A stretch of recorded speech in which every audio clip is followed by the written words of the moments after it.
저는 시골의 아주 작은 규모의 초등학교를 졸업했습니다. 당시에 얼마 떨어지지 않는 시내만 해도 초등학교 학생이 너무 많아서 오전반, 오후반이 있을 정도였습니다. 저도 4학년까지는 시내에 있는 초등학교를 다니다가 아버지를 따라 5학년 때 고향에 있는 초등학교로 전학을 온 것입니다. 그때 졸업한 학생이 35명입니다. 서울에 그 졸업한 동창 중에 6명이 지금 서울에서 살고 있습니다. 두세 달에 한 번씩 만납니다. 저는 그 만남이 너무 좋습니다. 제 개인의 생각입니다. 중학교 동창회도 가보았고, 고등학교 동창회도 가보았고, 대학 동창회도 제가 한 번 가보았습니다. 심지어 신학교를 졸업한 친구들을 동창으로 만나본 적도 있습니다. 그런데 그 모임에 가면 대부분의 경우에 지금의 지위와 경제적 능력을 자랑합니다. 말은 하지 않지만 그 모습이 직접 간접적으로 느껴져요. 물론 그렇지 않는 분들도 분명히 계실 것입니다. 그런데 초등학교 동기를 만나면 전혀 그렇지 않습니다. 만나면 어느덧 55년 전으로 돌아갑니다. 너는 도시락을 싸왔지만 나는 도시락을 싸우지 못했어. 얼마나 배가 고팠던지 남의 집에 돼지 감자를 캐 먹다가 들켜서 교무실에서 벌을 선 적이 한두 번이 아니었지. 운동회 때 분명히 1등으로 달렸는데 마지막에 2등으로 쳐졌지. 왜? 너무 배가 고프고 힘이 없어서. 조기 청소할 때 너 반장이라고 우리를 부려먹었지. 성적 때문에 선생님께 소나기를 맞으며 물쇼를 한 적도 있었지. 그리고 너 교장 선생님 딸 좋아했지. 그러한 많은 말들이 55년 전으로 돌아가 회자를 합니다. 그런데 만날 때마다 비슷한 얘기를 해도 그렇게 정겹습니다. 살아가면서 마음이 따뜻해질 때가 있어요. 정겨울 때가 있습니다. 그것은 내가 어떤 곳에 있느냐에 따라서 달라집니다. 과거의 초등학교라는 곳으로 돌아가면 제 경우에는 마음의 위로를 받습니다. 기뻐집니다. 지금의 위기에서도 새로운 길이 열릴 것 같은 그런 생각이 들어집니다. 그런데 믿음으로 살아가는 저와 여러분들도 마찬가지입니다. 어느 장소에 있느냐에 따라서 제대로 된 믿음의 길을 걸어갈 수도 있습니다. 장소 때문에 우리의 믿음의 길이 잘못될 수도 있습니다. 믿음이 성숙할 수도 있습니다. 그러나 믿음이 나락으로 그 장소 때문에 떨어질 수도 있습니다. 침체된 믿음의 길에서 벗어날 수도 있습니다. 그러나 점점 더 잘못된 믿음의 구렁텅이에 빠질 수도 있습니다. 저와 여러분, 우리의 삶이 살아가는 장소가 어디입니까? 두 여인이 안식 후 첫날, 오늘로 말하면 주일 새벽에 주님의 무덤으로 달려가고 있습니다. 주님의 무덤에 시신의 향품을 넣기 위함입니다. 큰 지진이 났습니다. 큰 천사가 하늘부터 내려와 돌을 굴려내고 그 위에 앉았습니다. 그 형상이 번개같고 그 옷이 눈과 같다고 오늘 본문이 기록하고 있습니다. 지키던 경비병들은 무서워 떨며 죽은 자와 같이 된 사건이 일어났습니다. 그때 천사가 두 여인에게 무엇이라고 말합니까? 5절, 6절, 7절을 제가 봉독해 드립니다. 천사가 여자들에게 말하여 이르되 너희는 무서워하지 말라. 십자가에 못 박히신 예수를 너희가 찾는 줄을 내가 아노라. 그가 여기 계시지 않고 그가 말씀하신 대로 살아나셨느니라. 와서 그가 누우셨던 것을 보라. 또 빨리 가서 그의 제자들에게 이르되 그가 죽은 자 가운데서 살아나셨고 너희보다 먼저 갈릴리로 가시나니 너희는 거기서 너희가 배우리라 하라. 보라, 내가 너희에게 일렀느니라 하거늘. 지금 천사들이 제자들에게 무엇이라고 말하고 있습니까? 예수님이 죽었다가 다시 살아나셨다. 부활하신 주님을 만날 수 있는데 어디 가야 되느냐? 갈릴리라는 장소로 가라. 그리하면 부활하신 주님을 만날 수 있다고 천사가 알려주었습니다. 여자들이 무서움과 기쁨으로 달려가는데 부활하신 주님을 만납니다. 그때 주님이 두 여인에게 다시 어떤 말씀을 하십니까? 10절을 봉독해 드립니다. 이에 예수께서 이르시되 무서워하지 말라. 가서 내 형제들에게 갈릴리로 가라 하라. 거기서 나를 보리라 하시니라. 저와 여러분들은 우리의 삶의 장소가 부활의 주님을 만나야 합니다. 그래야 우리의 믿음이 회복될 수 있습니다. 영적 병이 걸렸다면 고침받을 수 있습니다. 새로운 인생의 문을 열 수 있습니다. 믿음의 길을 열 수 있습니다. 그것이 어디입니까? 예루살렘이 아니라 갈릴리입니다. 그 당시 예루살렘은 정치적, 종교적, 경제적 중심지였습니다. 성전이 있습니다. 이스라엘의 수도입니다. 많은 사람들이 모여 장사를 하여 물질이 있는 곳입니다. 그러나 갈릴리는 변방입니다. 사마리아는 이방의 피를 섞었기에 당연히 천시받았지만 갈릴리는 유대 정통 사람들이 살고 있어요. 그럼에도 불구하고 예루살렘 사람들에게 무시당하는 상민 취급을 받았습니다. 그런데 부활의 주님께서는 그 화려하고 성전이 있는 곳에서 제자들을 만나지 않으셨습니다. 변방에 있고 무시당하는 갈릴리에서 제자들을 만나시기를 원하시고 계셨다는 것입니다. 오늘 본문의 말씀을 보면 우리가 분명히 알 수 있는 것이 있습니다. 내 인생의 장소가 예루살렘이 되면 부활의 주님을 만날 수 없습니다. 내 삶의 자리가 갈릴리가 되면 부활의 주님을 만날 수 있다는 것입니다. 나의 삶의 자리가 어떤 장소입니까? 갈릴리입니까?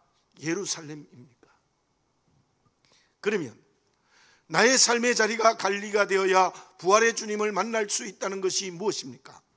삶의 장소가 예루살렘이 되지 않고 갈릴리가 되는 것이 무엇입니까? 우리나라의 최고의 셰프인 분이 이렇게 말했습니다. 내가 지금의 셰프가 된 비결은 이러합니다. 손님들이 먹고 나간 뒤에 그 음식을 살피는 것입니다. 어떤 음식은 다 먹었는데 어떤 음식은 많이 남겼습니다. 왜 남겼을까? 재료가 잘못되었는가? 향료를 잘못 썼는가? 간이 맞지 않는가? 자세히 생각을 한다는 거예요. 그리고는 다시 생각합니다. 내가 요리하는 일이 일상의 잘못된 매너리즘에 빠지지 않았는가? 그것을 생각하고 처음 요리를 할 때의 마음으로 돌아가는 것입니다. 처음 요리를 배울 때의 열정으로 돌아가기 때문에 오늘의 요리사가 될 수 있었습니다.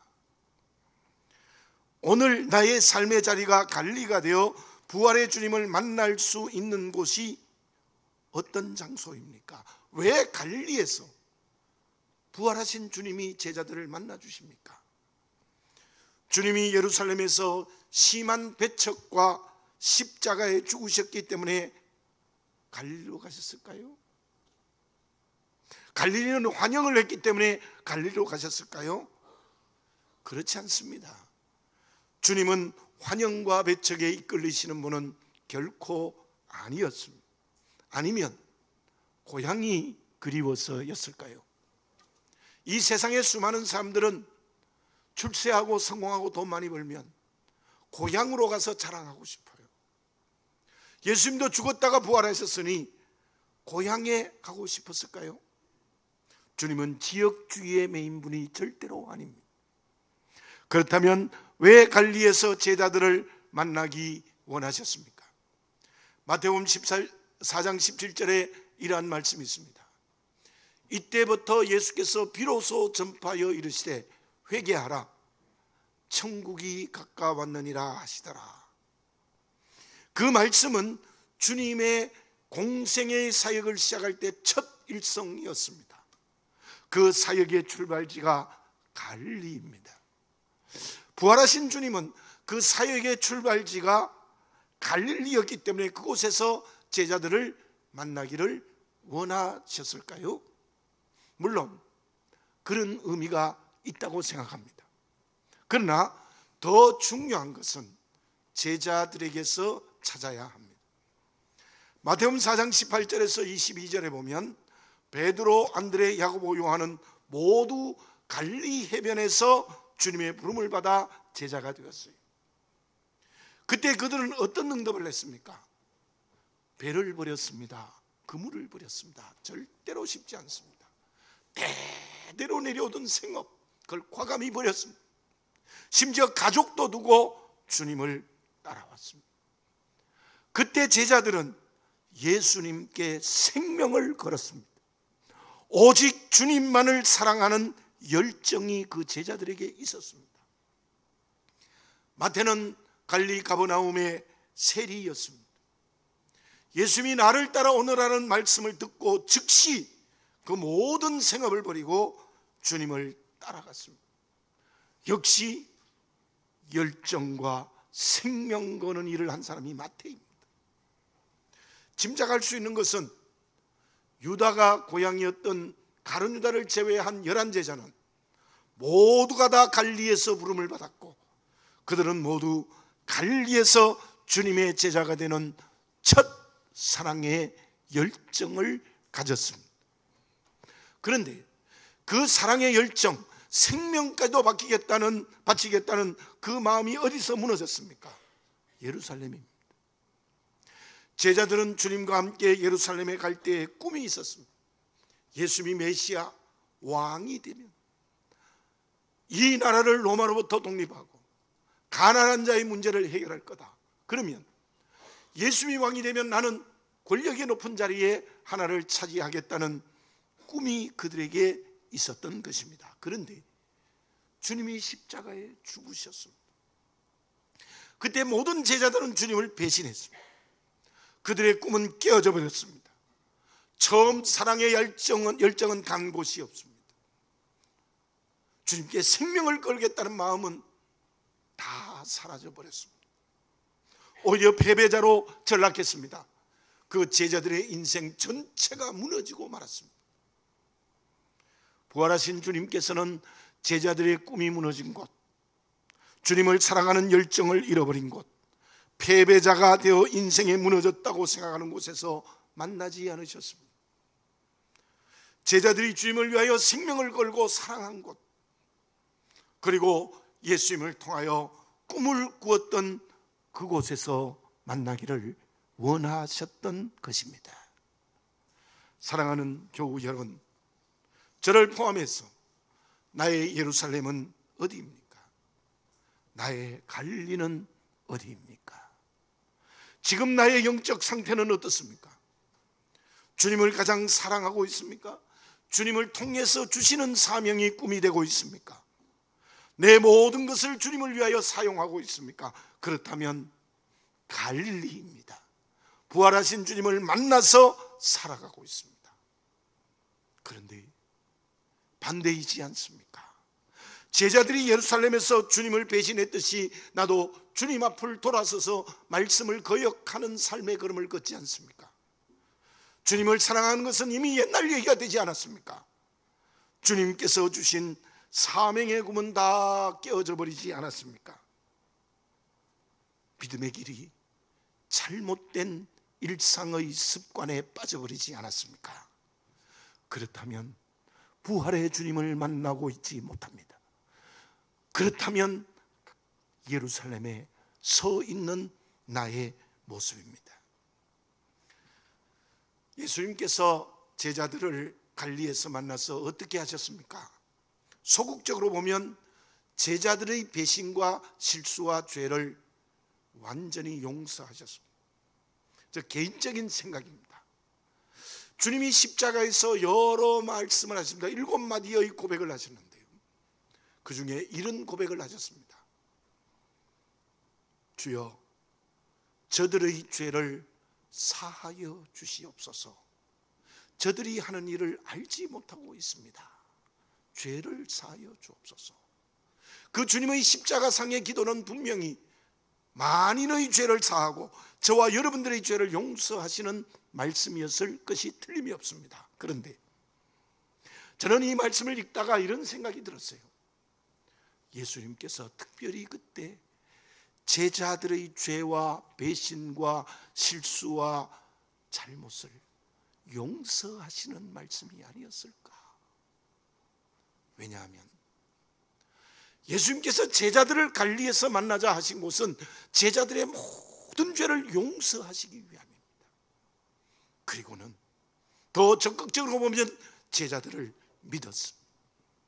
제자들을 믿고 그들에게 새로운 사명의 꿈을 주고 싶으셨던 것입니다. 부활하신 주님은 지금 저와 여러분들을 만나기를 원하십니다. 모든 죄와 실수와 배신을 용서하시기를 원하고 계십니다.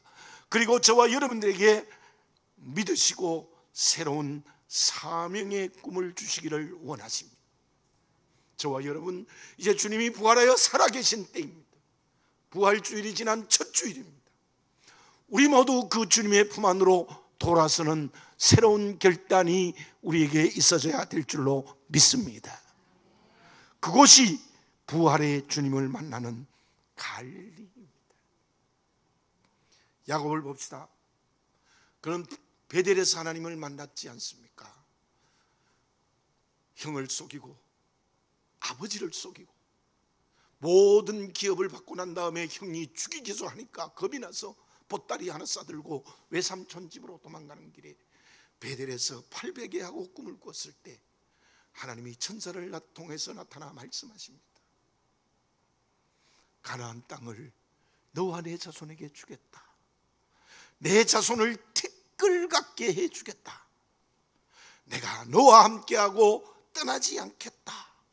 놀라운 축복을 하십니다. 그때 야곱이 그 하나님 앞에 서원을 합니다. 하나님, 그렇게 축복하시면 이곳에 돌아와서 11조를 드리고 하나님의 집을 세우겠습니다. 그 후 야곱은 20년 동안 외삼촌 집에서 머슴과 같은 생활을 했지만 결국은 많은 재산을 얻습니다. 두 때라 하면 그 당시에 엄청난 거부가 된 겁니다. 그리고는 4사람의 아내와 많은 자손들을 주셨습니다. 그대로 이루어졌죠. 그리고 야복강 나루에서 에서의 군대의 위기를 위해서 간절히 기도했더니 하나님이 응답하시고 에서의 군대의 위기를 해결해 주셨습니다. 그렇다면 어디를 가야 되겠습니까? 약속했던 베델에 가야 되지 않습니까? 근데 야곱은 베델을 가지 않습니다. 그 당시에 가장 살기 좋은 반달형의 장소 세겜, 그곳에다가 땅을 돈 주고 샀습니다. 영원히 그곳에 살려고 했던 거예요. 그때 딸 디나가 세겜에게 강간을 당합니다. 그로 인하여 야곱의 아들들이 나서서 세겜의 남자들을 몰살시킵니다. 큰 살육 전쟁이 벌어졌어요. 그때 야곱이 정신을 차립니다. 모두를 불러서 모든 우상을 상수리 나무 밑에 묻어버리고 베델로 올라갑니다. 야곱이 이스라엘이 되어 민족의 조상, 저와 여러분들의 영적 조상이 된 이유는 그때 베델로 올라갔기 때문이라는 생각이 저에게는 들어집니다. 약속을 지키고 11조를 드리고 성전을 세웁니다. 그때 야곱의 예루살렘은 세겜이었고 갈릴리는 베델이었습니다.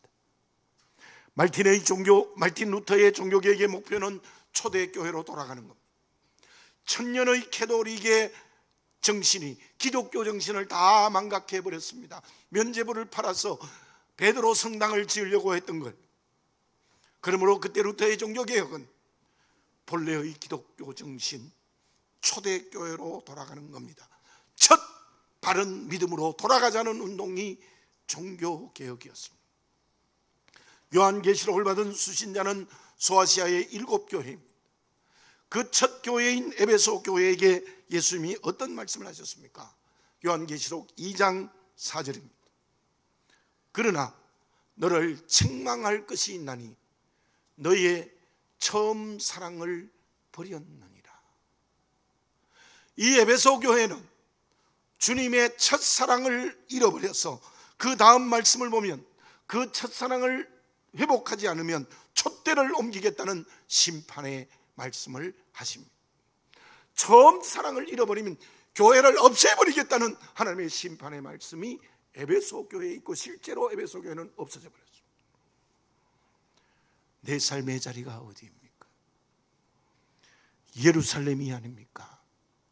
갈릴리로 돌아서야 합니다. 특별히 우리 성함교회가 어떤 삶의 자리에 있습니까? 혹시 예루살렘과 같은 요소가 없습니까? 다 버려야 합니다. 우리 성함교회 공동체는 갈릴리에서 부활의 주님을 만나야 되는 것입니다. 여러분들의 가정은 어떻습니까? 여러분들의 삶의 자리인 직장과 사업의 현장은 어떻습니까? 오늘 이 부활의 주님의 명령을 순종하시기 바라겠습니다. 갈릴리로 가라. 거기서 나를 보리라. 그 새로운 선택의 결단이 성령으로 우리에게 이루어져야 될 줄로 믿습니다. 그러면 죄 용서의 은혜를 체험하고 새로운 사명의 꿈의 길을 출발하는 갈릴리는 어떤 삶이 이루어지는 것입니까? 전휘곤 씨가 쓴 마라도나의 효과와 리더의 조건이라는 글이 있습니다. 이런 내용이 있습니다. 1986년 멕시코 월드컵 대회 때였습니다. 우리나라가 30년 만에 출전한 축구대회입니다. 그런데 그 대회는 마라도나의 월드컵이었다는 별명이 있습니다. 왜냐하면 그 경기에서 마라도나는 90분 경기에서 21명을 지배하는 마지막 선수이라고 전문가들이 평을 했습니다. 그런데 그보다 더 훌륭한 점이 있었습니다. 경기를 하면 자동적으로 여러 수비수들이 마라도나에게 모여옵니다. 그때 마라도나는 다른 선수에게 공을 패스하여 골이 나게 하는 겁니다. 그래서 마라도나는 함께하는 동료들의 역할을 끌어올리는 뛰어난 리더라는 것입니다. 그 글을 쓴 전희원 씨는 이렇게 말합니다. 과거의 리더는 자기는 가만히 있고 아랫사람을 부리는 것이 과거의 리더였다. 그러나 이제는 마라도나와 같은 리더가 필요하다. 함께 뛰어야 한다. 함께 뛰면서 일할 수 있는 기회를 옆에 있는 동료나 아랫사람에게 주는 리더가 되어야 된다라는 말을 했습니다. 실제로 지금의 리더는 그러한 방향으로 나아가는 것 같습니다. 갈릴리에서 부활의 주님을 만나면 주님께서 어떤 새로운 꿈을 주십니까? 혼자 새로운 꿈을 꾸라고 말하지 않으십니다. 혼자 일을 하라고 하시지 않습니다. 주님이 언제나 함께 하십니다. 주의 영인 성령으로 함께 해주십니다. 함께 하셔서 새로운 꿈을 이루게 하십니다. 부활의 주님은 하나님의 전능의 능력을 가지셨습니다. 그 능력을 가지고 어떻게 사용했습니까? 사람의 생각과 전혀 달랐어요. 사람이면 죄라고 해도 그 전능의 하나님의 능력을 받았으면 이런 일부터 했을 것 같아요. 엉터리 재판을 한 빌라도를 찾아가서 책망하고 심판하시지 않았겠어요? 헤롯을 찾아가서 꾸중하시고 벌을 주셨습니까? 가야바를 찾아서 그 능력으로 원수 갚았습니까? 그렇지 않습니다.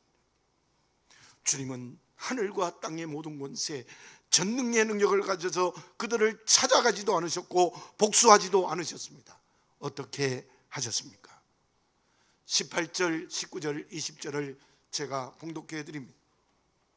예수께서 나와 말씀하여 이르시되 하늘과 땅의 모든 권세를 내게 주셨으니 그러므로 너희는 가서 모든 민족을 제자로 삼아 아버지와 아들과 성령의 이름으로 세례를 베풀고 내가 너희에게 분부한 모든 것을 가르쳐 지키게 하라. 볼지어다 내가 세상 끝날까지 너희와 항상 함께 있으리라 하시니라. 아멘. 그럼 저를 한번 따라서 해볼까요? 볼지어다 내가 세상 끝날까지 너희와 항상 함께 있으리라. 아멘. 하나님은 예수님에게 부활하셨을 때 하늘과 땅의 권세를 다 주셨습니다. 주님이 무엇이라고 말씀하십니까? 하늘과 땅의 권세를 받은 내가 세상 끝날까지 언제나 너와 함께 해주겠다는 약속이에요. 함께 해주겠다는 약속입니다. 그러므로 모든 민족으로 제자를 삼아라. 아버지와 아들과 성령의 이름으로 세례를 베풀어라. 내가 너희에게 분부한 것을 가르쳐 지키게 하라. 주님이 부활하여 40일 동안 계시다가 승천하시기 직전에 제자들에게 주신 말씀이 사도행전 1장 8절입니다. 우리가 너무나 잘 압니다. 봉독합니다. 오직 성령이 너희에게 임하시면 너희가 권능을 받고 예루살렘과 온 유대와 사마리아와 땅끝까지 이르러 내 증인이 되리라 하시니라. 오직 성령이 너희에게 임하시면 그 성령의 권능을 받고 주님이 능력으로 함께 하신다는 겁니다. 그러므로 가까운 온 유대 사마리아 땅끝까지 이르러 내 증인이 되라. 마가복음 16장 15절에서도 같은 내용의 말씀을 하십니다. 또 이르시되 너희는 온 천하에 다니며 만민에게 복음을 전파하라. 주님은 결코 저와 여러분들을 혼자 보내시지 않겠다는 겁니다. 내가 항상 너와 함께한다. 무엇으로? 하늘과 땅의 전능의 권세의 능력으로 너희와 함께한다. 그러므로 가까운 곳에서 열방까지 복음을 증거하는 증인이 되라는 것입니다. 주님이 오늘 우리에게 같은 말씀을 하고 계십니다. 전능의 능력인 성령으로 나와 함께 하십니다. 우리 교회와 함께 하십니다. 그러므로 가야 합니다.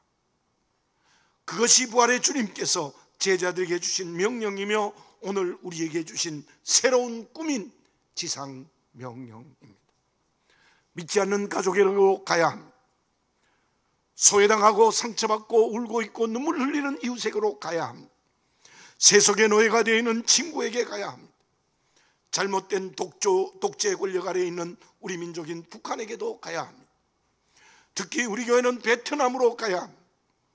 그리고 주님의 명령대로 열방으로 그 복음 증거의 문을 넓혀야 될 것입니다. 두려워하지 맙시다. 주의 영인 성령이 함께하여 주십니다. 전능의 능력을 공급해 주십니다. 용기를 가집시다. 담대해집시다. 안 된다는 부정적인 생각도 버립시다. 주님의 능력으로 못할 것이 없습니다. 앞에서 말씀드린 마라도나의 효과의 말씀처럼 주님은 지금도 나에게 복음을 증거할 수 있는 기회를 주십니다. 그때가 지나가기 전에 오늘 주의 이름을 증거하는 복음 증거자들이 되어지시기를 바라겠습니다. 가까이에는 믿음의 모범을 보이십시오. 소외되고 상처받고 울고 있는 사람을 가슴에 품어주십시오. 저 멀리는 베트남과 열방을 선교합시다. 교회 안에 있는 성도들의 약한 지체를 함께 울고 끌어안고 사랑해야 되는 것입니다. 빌립보서 4장 15절 16절에 이러한 말씀이 있습니다. 빌립보 사람들아, 너희도 알거니와 복음의 시초에 내가 마게도냐를 떠날 때에 주고받는 내 일에 참여한 교회가 너희 외에 아무도 없었느니라. 데살로니가에 있을 때에도 너희가 한 번뿐 아니라 두 번이나 나의 쓸 것을 보내었도다. 바울이 최소한 13교회를 개척했습니다. 그러나 13교회가 넘습니다. 왜냐하면 갈라디아 교회는 한둘이 아니에요. 여러 교회입니다. 그런데 바울에게 선교 헌금을 해준 교회는 빌립보 교회밖에 없었어요. 빌립보 교회가 바울이 개척한 교회 중에 큰 규모의 교회가 아닙니다. 고린도 교회에 비해서 훨씬 작습니다. 그런데 그 빌립보 교회가 선교 헌금을 해주었는데요, 이제도 이 빌립보서를 바울이 쓴 이유가 무엇인가 하면은 에바브로 디도를 통하여 생명 걸고 선교 헌금을 로마에 있는 바울에 가져왔어요.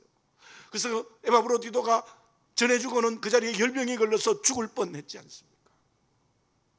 디도가 치료받고 감사해서 쓴 편지가 빌립보서입니다. 우리 교회 주보디에 보면 여러 기관과 교회를 돕고 있습니다. 너무 부끄럽습니다. 적은 액수입니다. 우리 보다 더 많은 기관과 어려운 교회를 보다 많은 물질로 돕는 교회가 되었으면 좋겠습니다. 그들을 책임지는 우리 교회가 되었으면 좋겠습니다. 베트남에 주시는 선교적 책임을 잘 감당하는 교회 또 우리가 되었으면 좋겠습니다. 더 많은 믿지 않는 대상을 향하여 주님의 명령처럼 복음을 증거하는 나 그리고 우리 교회가 되어졌으면 좋겠습니다. 주님이 크게 기뻐하시는 교회와 내가 될 줄 믿습니다. 그 자리가 부활의 주님을 만난 갈릴리입니다. 주님이 성령으로 함께 하십니다. 능력으로 길을 열어주십니다. 그 길이 갈릴리에서 부활의 주님을 만난 그리스도인입니다. 아직도 예루살렘에서 두려워 떨고 있지 않습니까? 상처와 절망에 매여 있지 않습니까? 주님이 주시는 새로운 꿈인 비전을 잃어버리고 있지 않습니까? 그러면 갈릴리에서 부활의 주님을 만나 새로운 꿈을 이루는 그리스도인에게 어떤 축복을 주십니까? 하나님의 원칙을 눈을 열어 보시기 바랍니다. 우리의 계산과는 전혀 달라요. 물어보겠습니다. 10에서 5을 빼면 얼마일까요? 대답하기 싫으시죠? 10에서 5을 빼면 5이죠. 당연합니다. 그러나 하나님의 뺄셈은 그렇지 않습니다. 10에서 5을 나누면 20, 100, 1000만 혹은 그 이상이 되는 축복을 하십니다. 목사님이 이상한 계산을 하는 것 아닙니까? 아닙니다. 마태복음 6장 33절을 봉독해 드립니다. 그런즉 너희는 먼저 그의 나라와 그의 의를 구하라. 그리하면 이 모든 것을 너희에게 더하시리라. 마태복음 6장이 뭡니까? 마태복음 6장의 내용이 먹을 것, 입을 것, 살 집 걱정하지 마라. 내가 너와 함께 한다는 거예요. 그 결론의 말씀입니다.